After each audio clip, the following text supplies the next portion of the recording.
The very word secrecy is repugnant in a free and open society. And we are, as a people, inherently and historically opposed to secret society, to secret oaths, and to secret proceedings. Waking humanity, one soul at a time. This is the World You Don't Know radio show with your host, Nick O'Connell. Now, good evening, ladies and gentlemen. You're very welcome along to the World You Don't Know. Myself, Mick O'Connell.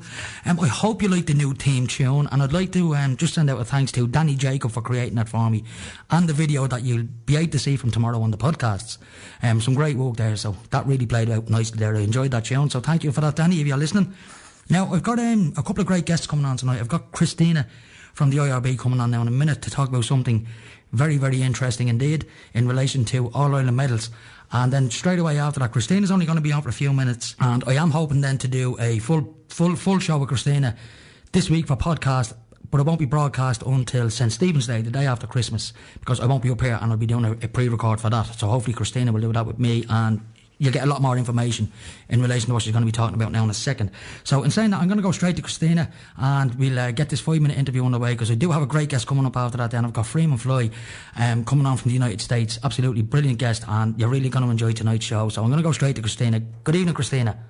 Good evening, Mick. It's wonderful to be part of the new team tune tonight. And did you hear that? You did? Just briefly, and I listened back to it on the podcast. Cool, sure. No problem. And you have a great show lined up tonight, so I'm looking forward to that, Mick. And Lovely. Thanks very much for having me on. You're more than welcome, Cristina. And as I said there to the listeners, we will be doing a full hour for the Christmas show, so hopefully we'll get that underway very soon. Now, Fantastic. Saturday night there was a big event that you want to tell people about.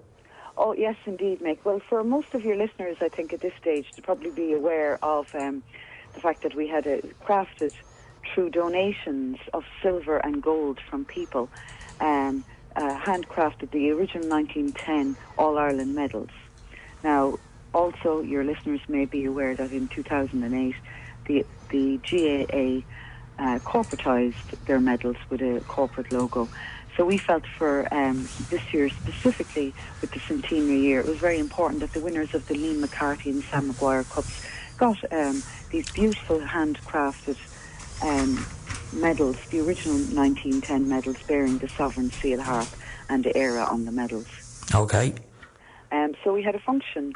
We were invited to attend the Munster and Senior, the minor and senior All-Ireland winners, which were County Tipperary this year, and we had gotten in contact with the Tipperary squad and specified that we'd love to, at some stage, present them with these medals that we had handcrafted.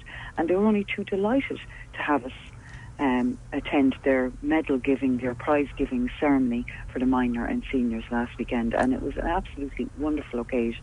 I have to say, they worked very, very hard and were deserving winners of this year's Liam McCarthy Cup. And they were all happy to accept the new medals? Oh, they were absolutely over the moon to accept them. Absolutely brilliant. Stunning medals, absolutely stunning. And I mean, it's taken a bit of a long road to get to this point, of course. A lot of people really that we should thank for, of course, the people who donated the medals, the gold and silver to make the medals, the people who made the medals, and those who sold tickets to help us fundraise to collect money to actually have the medals made. They had to be paid for. So there's so many people I can thank. I'm not going to do anyone individually, but we held a draw, and we had 3 prize winners for down. If you may remember, Mick, I think you were in attendance at the draw down in Thurles. I was indeed. In September. And we had 3 prize winners. And if it wasn't for these people, it's very important for the people who donated the gold and the silver and those who bought tickets, this would not have happened. This was really powered by the people, and we were just happy to facilitate all of that. The sovereign people at that, Cristina. The sovereign people, yes. Well, listen, I know it's a very short interview, but I have listeners, I have invited Cristina to do the Christmas show with me, so you're happy to do that sometime this week, Cristina? I will only be over the moon to do that. Brilliant, so, and we'll do the full hour, and yes. I will be at the podcast this week, but as I said, the show won't come out live itself until St. Stephen's Day, so if anyone wants to listen back, they can, but it will be available online some stage this week once we finish doing the recording. That's great. Now, just before I let you go, there is a little bit more to this story, but we're not going to get into that tonight because you are keeping it under wraps for now, but this story does get better. Oh, we hope so. Right. We hope so. But we're really very grateful for you for allowing me to actually specify a few of the issues that this would not have happened if it wasn't for those people donating, the people who gave their time, effort and energy over the last couple of years to make this happen. And we had a wonderful occasion down with the Tipperary squad, and we look forward to hopefully in the future meeting very soon the winners of the Sam Maguire Cup. And those players now in Tipperary now are in possession of genuine All-Ireland medals created by the people of Ireland. Exactly. And they were so delighted and honoured to accept those. And to see them opening the box, looking at the medal, and looking at they received their Munster medals and their GAA title medals as well. So there were three medals being presented to them on the occasion, and they were sitting there comparing them. Their partners, their parents. We were speaking to family members, wives and girlfriends, and they were absolutely over the moon with the quality of the medal, the beautiful, intricate design from the original 1910 medals. And even one player came up to me and said he was so amazed that the original curve was on the medal. We had these completely remade. Absolutely brilliant. As it was. Brilliant. Well, listen. It was a wonderful occasion, and it was wonderful for Billy Maguire to be up there and the Vice President Tom McGrath presenting those prizes. Oh, they're loving to be there, but as you know, it was my little lad's birthday on Saturday, and unfortunately I couldn't attend. But listen, I'm delighted, just had a great time, and I'm delighted that they all accepted the medals as well. On behalf of themselves, on behalf of the Irish people as well, you gave those medals to those winning players. So listen, it's absolutely great news. And Cristina, listen, I'm going to talk to you again during the week. So until then, you take care, and I'll talk to you very soon. Thank you very much. Thanks very much for coming on, Cristina. Talk to you soon. Bye-bye. Now, ladies and gentlemen, that was Cristina from the Irish Republican Brotherhood.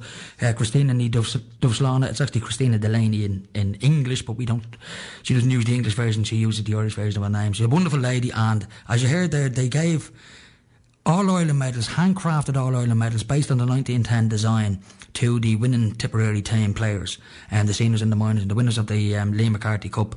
And these are proper All-Ireland medals with the sovereign seal on them in beautiful, intricate design. You can go on to billymaguire.com, and they're on the website there, pictures of them, and you can do a comparison with the now corporate GAA medal, which is not nice at all. It doesn't look that nice. It says GAA on it, but that's it. But these ones are special.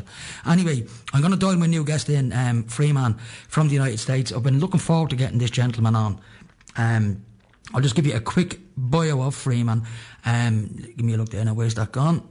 I have him on there now. He's actually on Skype now waiting for me. Basically, Freeman is a researcher. He researches the Illuminati, conspiracy theories, and all the dark occult stuff that it doesn't get spoken about in the mainstream media. I've been a big fan of his for many, many years. I've been following his work from 2006, I believe. I started looking at his stuff. So nearly 10 years now I've been looking at his videos, listening to his podcasts, and he makes so much sense when it comes to understanding the symbolism in the music industry and Hollywood in particular. Anyway, I'm going to go to Freeman and just check and see is he there. Good evening, Freeman. Good evening, Freeman. Are you there? Nope, he doesn't seem to be there. So listen, I'm going to try and dial him again. He just sent me a message there saying he didn't have time to answer. So I'm just going to try again. I think there's been a problem. So I've ended that call, so just bear with me, folks. This is Skype. You know what Skype can be like. It can be quite funny. So there, you can hear the dialing there now. So we'll see what happens. Now, good evening, Freeman. Good evening. Oh, good evening. I can hear you loud and clear. Listen, you're very welcome on to the World You Don't Know show. Well, thank you so much. I've been trying to get you on the show for a long time. I've been meaning to get you on for a long, long time. I've been following your works from the early 2000s, from 2005, 2006 onwards, and I've always been a big fan. I don't mean that in a rock star kind of way. I just have an awful lot of respect for the work that you do, because when someone listens to your videos or your podcasts or watches what you do, and you put the dots together, and you know, you can look at Hollywood then in a whole different light. You look at some pretty weird stuff. Isn't that right? Oh, without a doubt. And I back up every single word. Now, can I ask you, you've got the website freemantv.com. I was having a browse around it today. There's absolutely tons upon tons of stuff. Now, one of the big subjects that you have been covering of late is Pizzagate in the United States and the Donald Trump election. Yes. Now, what's your opinion about Trump? Do you think he's a good force, or do you think he's just another Illuminati New World Order plant? I think that everybody's caught up in a sports mentality and they want one team to win over the other and never looking at actually who the quarterback is. There was no winning in this situation, but what I see is psychological warfare. And I was able to outline 18 years of psychological warfare that all came into play at that moment of the debates. So all I did was tell you exactly the psychological warfare utilized to get you to this point, and it all happened in those 2 weeks. It was amazing to me. I mean, for a quick synopsis, when Bill Clinton was taken down for an extramarital affair, Yep. I said, this is psychological warfare. You don't do this to your leader because it's bad for national security. I'm getting a little feedback. But so Bill Clinton was presented to us as the man of the people, and then he's taken down for something that most people don't care about, an extramarital affair. Yeah. But he's brought before the public and given shown to the public in front of everyone that he had inserted a cigar in his secretary. And I mean, this was a moment that I went, no way, this doesn't happen. So what is the game plan here and how does it unfold? So I said, well, they need a major terrorist attack to cause Homeland Security to be created. And I was looking at that through the Clinton era. Didn't happen. Then I said, the next president will be forced into office. And I said, it'll be this guy W, because his letter in Kabbalism means the fallen angels. So they're going to force this W into office, and they're going to make it obvious voter fraud. And they did through Jeb Bush, made sure everyone knew about it. So I said, this will be the last American president. The next president will be completely ineligible. And that was the whole birther issue that was coming out, that still came out. So you can see that the sex scandals, the voter fraud, and the birther issue, the ineligibility issue, came into play in the single election. So 18 years of psychological warfare all came in this one massive attack.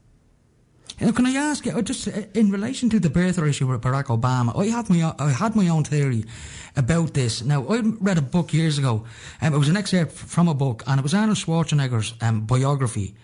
And as you well know, Arnold Schwarzenegger is not eligible to be president because he's Austrian born. Now, he was the governor of California, just like Ronald Reagan, who later became president himself. Now, my theory is this. With Obama and the birther issue, now Obama's still in office, folks. He hasn't gone away yet, even though Trump is the president-elect, as we know. If something were to happen between now and January the 20th, when Trump is due to be inaugurated, if something drastic was to happen that kept Obama in power, and it was something drastic, say, against America, a massive false flag, bigger than 9/11, and Barack Obama rode in on a white horse and saved the day, and then, just say for argument's sake, the birther issue came back up, I don't think any Americans would give a toss what part of the world he was born in. They'd say, see him as this hero who has saved America from the bad guy. And they would then repeal the Constitution to allow non-Americans become the president. And I believe that in years to come, Schwarzenegger might step into that breach, because in his autobiography, he said he wants to rule the world. And what better way to rule the world than from the White House? Yes. And Sheriff Joe Arapio, the one who brought the birth certificate out and proved that it was a complete sham and a fraud, that it was broken into different layers in the PDF that you could still manipulate, which made it obvious, and it was supposed to be obvious. He is actually reopening the case on Barack Obama at this moment. So the birther issue is going to rise back to the surface. What we will see in America will be the rise of the Council of Governors. I believe that you will start hearing this more and more and more as things start to fall apart. But yeah, we are absolutely expecting the exact scenario that's going on around us right now with the riots and people bloodying people in the streets over Hillary losing. We expected all of this. And it's so weird when you study this mind control and then you witness it happening. I mean, it's like living in the invasion of the body snatchers. I mean, I've watched many of your videos, and you do speak about mass mind control of the entire American population and the world population at large. And just after this election, you just have to look at how Americans are behaving now in relation to the result that they are mind controlled. It's just it's nuts. I mean, not to mention Black Friday. I mean, Americans go mental last Friday buying stuff they don't even need a day after being grateful for what they already had. It's just nuts. Yeah, while we're attacking Native Americans in Standing Rock on Thanksgiving with freezing water guns in North Dakota. And it's cold in North Dakota at the moment, I presume, is it? Oh, Lordy, yeah. So if they're spraying water on you, in you're North getting... Dakota for a couple of years while my dad built nukes. And so, 10-foot tall walls of snow. I mean, we used to just build forts in it. And the mainstream media in this country, in particular in Ireland, I'm not talking about Standing Rock. The only place you're going to see anything about Standing Rock is on Facebook or somewhere else online. The mainstream are not talking about it. It's a complete blackout here in Europe, as far as I know. But that's where you see the propaganda there, Mick, is the idea that they are fully promoting this riotous protest of Hillary Clinton losing, and even allowing children to leave school, canceling classes, teachers, businesses, jobs are allowing all of this. And you can see that this is the allowed propaganda. But then when you actually have people fighting against the overlord, this is the disallowed protest. So you won't hear anything of that. You'll only hear about the riotous. Well, you won't even hear that. You won't even hear about the bloody deaths that have occurred from these Hillary riots. But they're still out there saying, keep up the fight, No, there's talk now over here. I've been looking at the news channels here of a recount in Wisconsin. That the Green Party are demanding a recount in Wisconsin. Now, I'm thinking that Hillary Clinton hasn't gone away yet. Oh no, this is not over. December 19th will be the final electoral voting. And then we may still not know their answer until January 6th. So, until that moment where Trump is standing before the Bible swearing in, if he remembers his Bible, like Barack Obama forgot his, which, again, made him ineligible one more time. And you can't get lost on the identity politics. I don't want people to think that I'm talking about Obama or Trump or Clinton. I'm not talking about the people. I'm talking about a psychological warfare campaign that these are merely the actors fulfilling the roles to create the reaction in the public that they need to bring about the final solutions that they are after. And what do you think that final solution is? Do you think it's the downfall of America, civil war? Well, it needs to be world war. And it's quite possibly, we've got this strange UFO attack to Turkey trending on Twitter right now.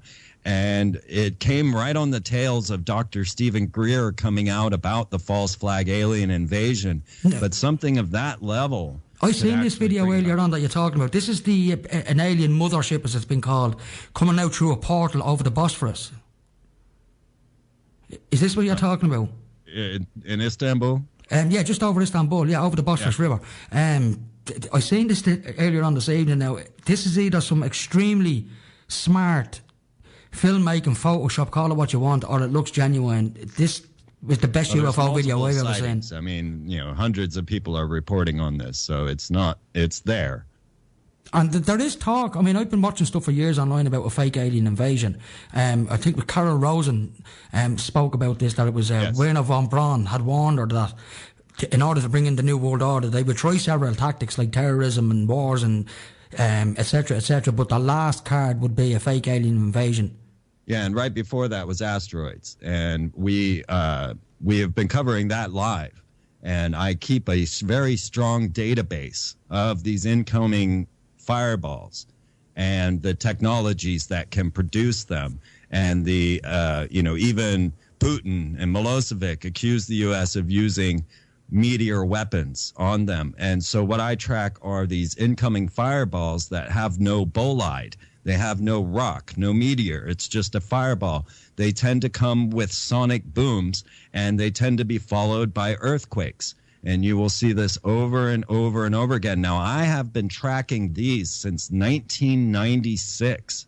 So I have a huge list, a huge database I call my Space War News, where I track all of this. So, you had the Red Scare. You got the moving into terrorism and off into asteroids. Now, the moment that I brought forward Carol Rosen's mention of the asteroid scare from Werner von Braun, now realize he was talking about transdimensional extraterrestrial beings that were not actually a threat, and that everything was fake, and that all the threats were made up, and that they we're going to fake this, right? And so, but first was asteroids. And the moment that I brought this to the public attention in connection with Barack Obama, an asteroid came hurtling towards planet Earth called Apophis.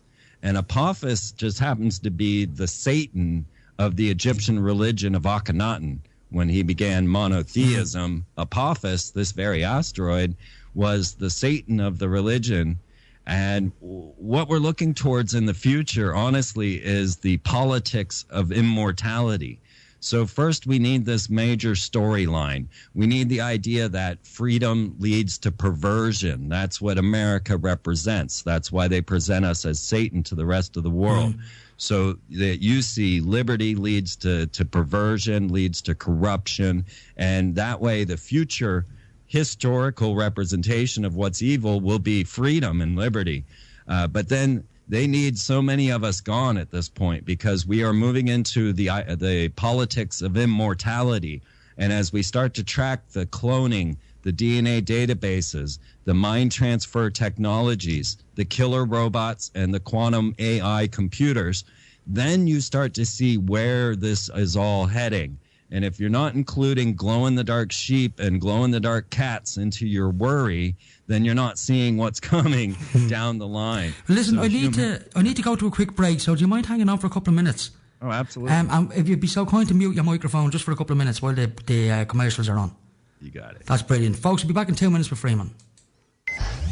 Broadcasting to Lucan, this is Liffey Sound, 96.4 FM.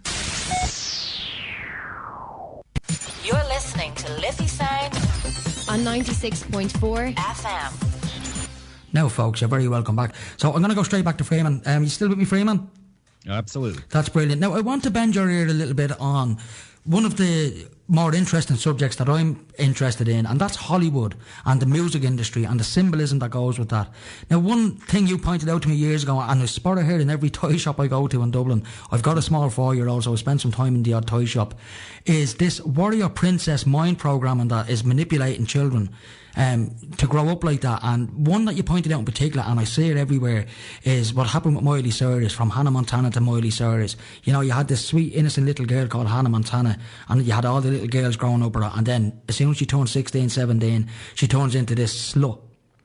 You know, and you say that is all deliberate. It's done like that by design. Absolutely, without a doubt. Walt Disney Co. has been one of the lead proponents and engineers of psychological warfare and propaganda, to the point that their studios were taken over in World War II and used as propaganda techniques. Even Joseph Goebbels, of the Nazi propagandist, had to adopt Walt Disney's techniques, Walt Disney Company, to create his propaganda for the Nazi youth. So, Disney has been at this for a long, long time, and this is why they kill the mother in every episode. If you're not horrified by watching The Last Dinosaur, then you don't understand mind control. And when you start to realize that they use these children, like Hannah Montana, when you look at her as a propaganda tool, then you realize that this idea of her being the secret star is really encoding into the minds of the children the idea that there is the elite, and then there's lowly you. So you've got Hannah Montana as the elite, and then you got lowly Miley Sinclair, or she had some bloodline of the Illuminati last name in the TV show. I can't remember. But so the idea is to teach into children that there is these elite, which are the Hollywood celebrities that are, giving you all the propaganda. And then there's just you. And that was Hannah Montana. But then Miley Cyrus comes out, and the first thing that happens is she comes out in a cage in her first personal video as Miley Cyrus with black fallen angel wings, singing a song saying, "You can't tame this, you can't stop this, I'm going to do what I want." And that is the mentality that they are trying to breed into the millennials, and it seems to be working quite well. So, yeah, it's all propaganda from beginning to end, and you can follow Disney Co. I mean, they are a military-industrial complex that is collecting all of everybody's databasing everybody's name, face, and credit information every time you visit the park. Yeah. Keep taking selfies, folks. That's what they want you to do. They want to know exactly what you look like. I mean, I've said this to people in relation to selfies and all. You know, everyone's happy taking selfies and putting their face on the internet. I mean, my own pictures online, as is your own as well. But for the unsuspecting, the reason they want all of this is because when you walk into the city centre then to do some shopping, they've got facial recognition software built into their camera systems, so they know you're in town shopping and they're watching where you're going. It's not that they're watching everybody every minute of every day, but if they ever do express an interest in you, they've got a wealth of information on you. Yeah, absolutely. I mean, the quantum computer is watching you every moment of every day. And what happens when this artificial intelligence starts to really take off? Because we're looking at that era right now, and everybody's concerned. The Future of Humanities Institute is putting out a large report saying we're going to have to know how to trick AI into not killing all of us. No, I think that is a very real danger. Now, for those of my listeners who probably don't believe what Freeman just mentioned there about an artificial intelligent quantum computer, there's two or three of these on there, and they're called D-Wave. Is that right? That's correct. Now, I seen a guy who was doing a presentation for the D-Wave computer not so long ago on YouTube, and what he said was, and this put the hairs up in the back of my neck, that this computer has the ability to dip into different dimensions and pull information from them and bring them back into our own. Now, can you even elaborate on what he meant by that? Because I'm still trying to figure out exactly what it was. What sort of information would he be bringing back? Yeah, see, that's the critical point of it being quantum, which means that it's subatomic. So that means it's before particles and waves, or it's at particles and waves prior to matter. It's way beyond anything that I could even imagine. I don't know how this even would occur.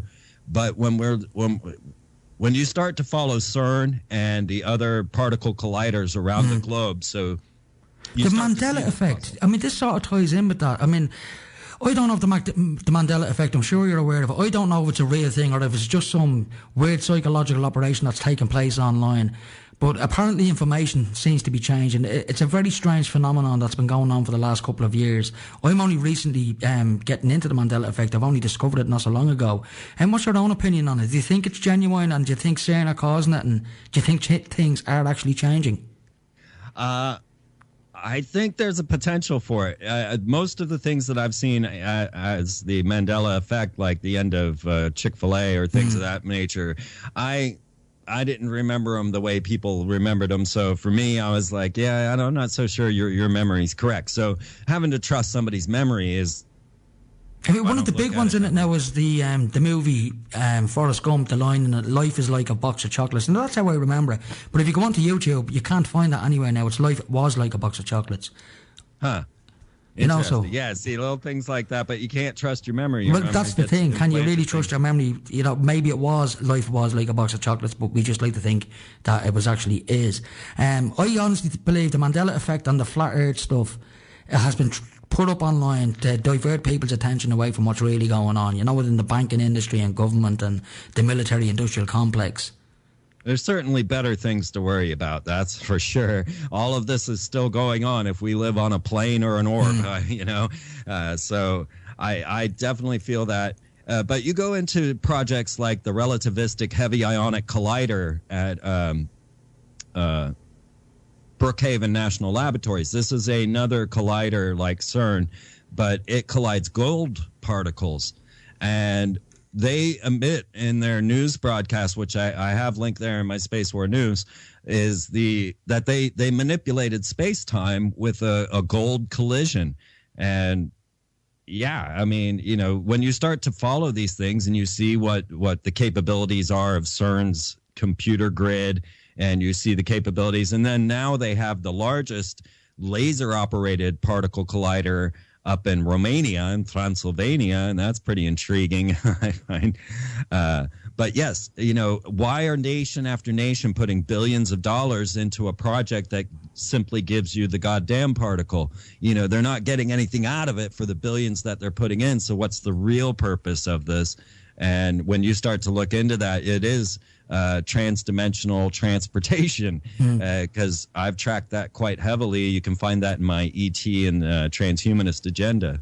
And one thing I've always thought now about these the Large Hadron Collider, like the one in Switzerland and others around the world, like what are they actually up to? Because if you look at the planet as a whole, there's millions of people starving every day of hunger, and we've got all the crap that's going on worldwide, the wars and all the misery and stuff like that. And yet you've got these, as you said, pumping untold billions into these projects. And what are they actually getting out of it? What's in it for humanity? Yeah, and when you start to look into this, and I cover this very heavily in Aliens from Hell, it really is transdimensional portals. An example of this would be what was known as the Norway Spiral, as Barack Obama was going to receive his Nobel Peace Prize in Norway. A rocket was launched from a Soviet submarine and spiraled up into the sky, emitting what seemed to be an aluminum oxide cloud, which then was pulsed by the iSCAT antenna array, which is an ionospheric heater like HARP, and well, you guys might know what iSCAT is. Yeah, I do. I know what that is, yeah. So that is used, when you realize that iSCAT was used to send a Doritos commercial to Ursa Major, okay, it is capable of sending transmissions to distant stars. Then you couple this with the Cloud of Care, the charged aerosol release experiments like the Norway Spiral, and you pulse these and you put these technologies together. Now we're looking at the intention of opening a portal to a distant star, a Stargate, if you will. Listen, I want to go to my last break, so do you mind holding on for 2 more minutes? Not at all. One thing I want to bring up with you when we come back is the latest theory that we're living in a simulation, and I think that, CERN sort of ties into that. So, folks, I'm going to be back in 2 minutes with Freeman. If you don't mind muting your mic, Freeman, that'd be brilliant. Talk to you very shortly, folks. You're listening to Liffey Sound, www.liffeysoundfm.ie. Listen online, community radio at its best. Now, folks, you're very welcome back. The text line is 087 7138. That's 087 7138 if you have any comments. And Freeman. Yes, sir. Now, Elon Musk, the CEO of Tesla Motors, I've seen a video of him recently where he claims that when they do the maths to try and explain the universe, it makes more sense that the universe is a virtual construction, if you will, a game, basically the Matrix. It makes more sense when you look at it that way than it does a material physical world. Yes, there has been much mention of the idea that we live in a matrix, and we really have to wonder, okay, we've already created near perfect simulated realities for Hollywood, right? We see it in the theater all the time, and I'm certain they're keeping that limited to look somewhat fake. But once we get to the point where we are actually creating perfect virtual realities, then those questions have to pop up, because if you're living in one virtual reality or another, it's going to be very hard to tell the difference, and you're going to begin to wonder, have you been in a virtual reality all along? I mean, if you see the movie The Matrix, one question that wasn't asked in that movie that's always surprised me was when when Morpheus was talking to Neo and he said, you're living in the Matrix, you live in a computer-generated reality. And he believes that the one they're living in now, where they have to eat that slop for soup and stuff like that, where the world is destroyed and all that, they're convinced that that's the real world. But my question was, how do they know that that's not another virtual reality? Can you ever actually get to the base reality that's the real one? Because, as you know, like for the last 50 years, computers have gone from playing Pong on a screen, 2 dots and a couple of lines and a dot, to the likes of Call of Duty now or Grand Theft Auto that look so realistic. They are photorealistic, but we know they're fake because they look that little bit fake. But in 10,000 years' time, if Moore's Law is taken into account, where the processing speed of computers doubles every couple of years, in a couple of thousand years' time, you won't be able to distinguish between virtual reality and reality. And on that basis, that's why Elon Musk says chances are we're probably living in a virtual reality right now. Yeah. I mean, those questions are going to arise heavily in a new philosophy once, everybody's got their Android VR goggles on. Yeah, it's a foregone question that's got to come when we can recreate reality. So what do you see then as even the near future? Where do you see all of this going? All of this manipulation, the New World Order and stuff like that? Do you think it's going to happen? Well, what we're looking at here is a very strange puzzle. And if you're not equating the occult into this puzzle, then you're not getting the full picture. Now that we had spirit cooking come to the surface, and we have the idea that these people have practiced black magic rituals, we've seen Bohemian Grove. We're witnessing the fact, Skull and Bones, and all of these things of the occult aspects, the black magic rituals that go into that.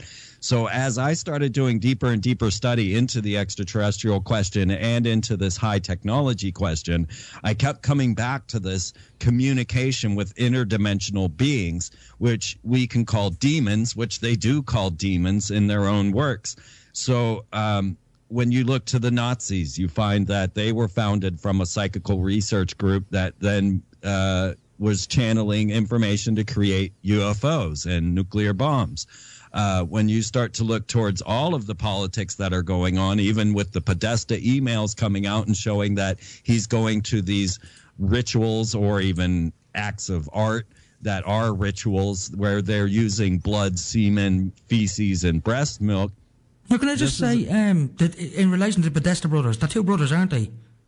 These Podesta emails. You got me on that one. But from what I heard, a friend of mine was telling me the other day, there's a child that went missing over here in the UK. She actually went missing in Portugal, called Maddie McCann. I don't know if you're aware of her. In Europe, over 250,000 children go missing every year, but the media seem to focus in on this one child, Maddie McCann.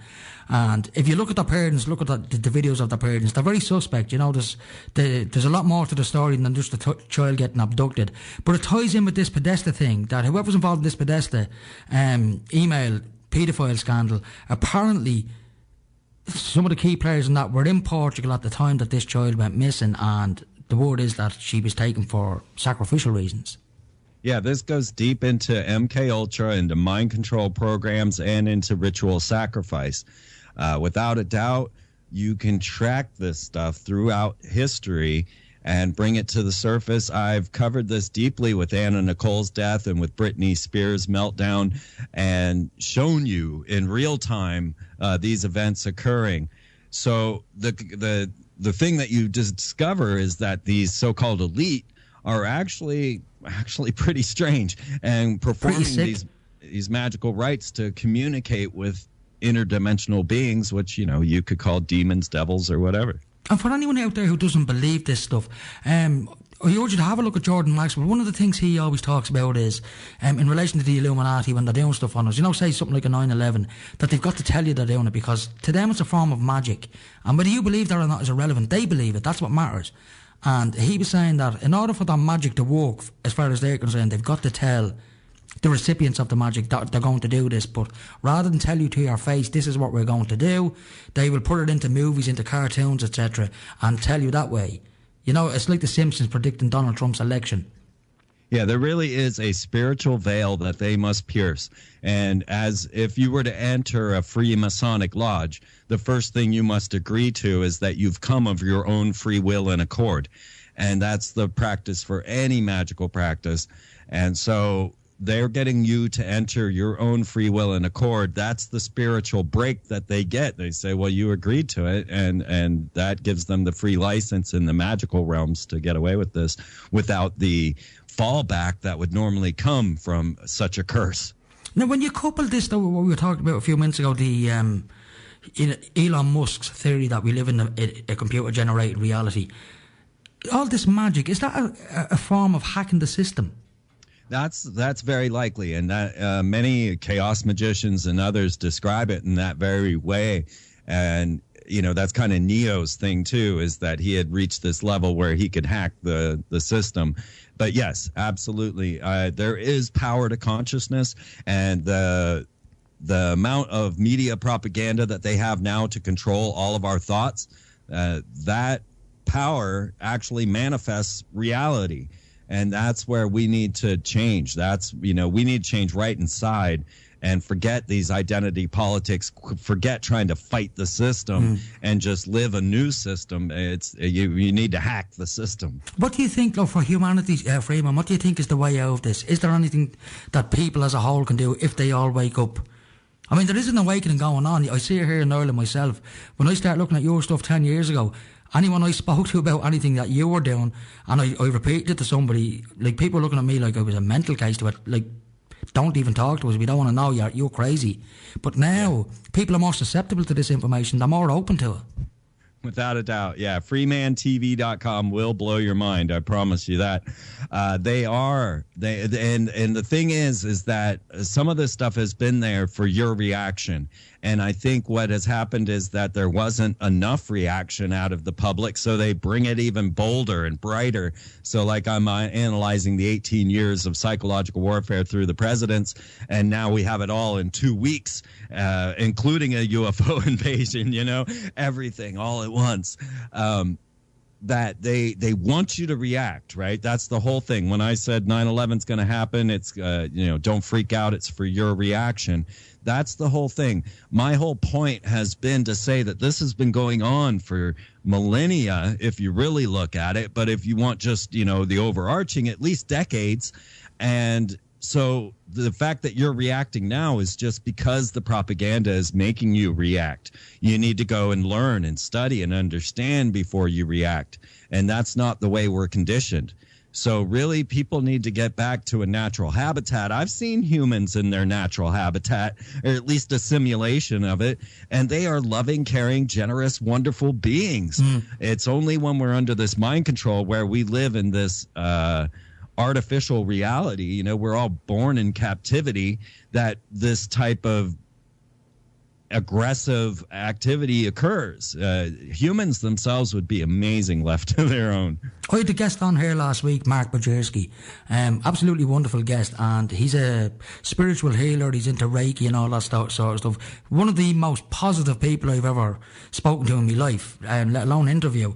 And the amazing thing was, I had him on this show last week, and the buzz that I felt after the show, it was like he infected everybody who listened to the show as well, because I got some amazing feedback off him. Off the show, off the listeners.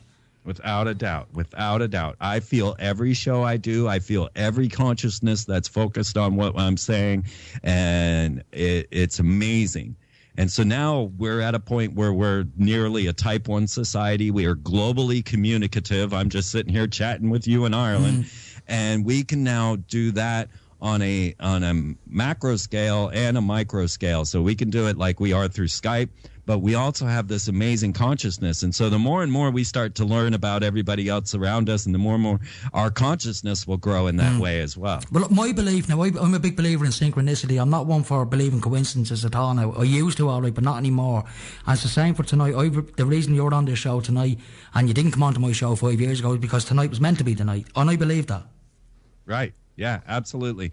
My life has been a perfect example of synchronicity. I mean, I haven't had a job since 1999.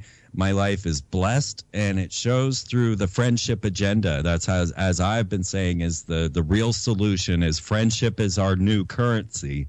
It actually has value. I think it's the only thing, and in that respect you speak of love, I think it's the only thing that does have value. Everything else is just an illusion. Exactly. Absolutely. And you can see all the maladaptive programming that comes from the idea of making riches, making profit, and then, or the counterbalance of that, of socialism or communism or whatever. They're all failed. But the friendship agenda and friendship as a currency, that won't fail. It can't fail. There is no barter. You're either a good person or you're not. It's pretty simple. Now, one more thing I just want to mention, because I've got a couple of minutes left and I'll have to let you go, unfortunately, but I will get you back on again in the future. Hopefully we'll do a longer show. Fidel Castro passed away the other day. A man who fought his whole life against capitalism goes and dies on Black Friday. I mean, how ironic is that? Yeah, that was the whole thing with Trump being announced on 11/9 as well. That would be our 9/11 over here. Oh, that's true. Yeah, it does feel like we flipped into another dimension here, Mick. It's crazy. Like I feel a completely different energy in the world. Maybe the CERN has flipped us into a new matrix. I'm not sure, but it definitely seemed like a whole different planet the moment Trump took the stage. But prior to Trump getting elected, and this is just my own personal feeling, and I mean this sincerely from my heart, I had, I suppose, negative thoughts about the future. I thought the world was going to shit in a handbasket. I really did. But since Trump got elected, good, bad or indifferent, whether he is or not, I don't know.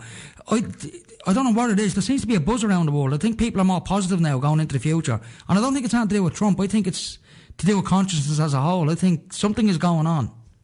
Yeah, I've honestly believed that there is galactic weather, and that this also is like astrology, where we, change in consciousness. And I really do feel like that's what they've been fighting against. They knew that this awakening of humanity would occur, and they've been doing everything in their power to keep us in our shell. So the more of us that branch out and start to trust in synchronicity, put your life in God's hands and start to follow your true soul's purpose, then everything will start to fall in line. You'll be blown away at how many miraculous events occur and guide you forward. And you find, oh my God, I'm still alive. I'm still doing everything. I'm doing more than I could have ever thought. I mean, that is my life story. So I have to, that's my main point. I've been following your life story for the last few years, and I remember you putting blogs up and stuff like that and speaking about it in podcasts about how you needed to get from A to B but hadn't got a clue how, and then the next day, boom, someone you knew was going that way and you got a free lift. And that synchronicity I play there, and I loved reading about that anytime you put that type of stuff up. I've got one more question before I do let you go. What do you see going forward into the very near future? How do you think things are going to pan out around the world? I see chaos, disruption. I see, all the worst things that we're expecting still coming. I do expect there to be still more of upheaval over this Hillary. It's quite possible that they'll throw Hillary back at us and say that she's, actually president, and then take both of them away because neither are eligible for presidency. I mean, if we're really looking at this lawfully, because Trump won't quit his job and Hillary is just, a witch. But and then everything goes back to Barack Obama and this Council of Governors, which is really the formation of the United Nations in America. And we'll see that come to fruition. You'll hear about the Council of Governors, whether this is due to some UFO blue beam situation or if it's due to just the political upheaval that occurs because neither candidate is viable to be president. I do just see more and more chaos to come, and a real push for World War III. Hopefully not. Well, listen, we have come up to the end of the show, Freeman, and listen, I want to thank you very much for coming on. You've been an absolutely amazing guest. Thank you so much, Mick. And hopefully I'll get you on again in the very near future. Sometime in the new year. It'd be brilliant to have you back on for a full hour. You got it. All right. Well, listen, you have a great Christmas and whatever it is that you do. And until then, I'll talk to you again very soon. Thanks very much. Thank you. And thank you. Bye-bye. Now, ladies and gentlemen, that was Freeman Fly. I don't even know the guy's real name. I've been a big fan of his for the last few years. He's a great guy. I've been following his work for a long, long time. If you want to get more information about him, you can go on to freemantv.com, and there's tons and tons of information there. Anyway, I have come up to the end of the show. So until next week, remember, the world is full of great people, and if you can't find one, be one. Talk to you all very soon. The very word secrecy is repugnant in a free and open society. And we are, as a people, inherently and historically opposed to secret society, to secret oaths, and to secret proceedings.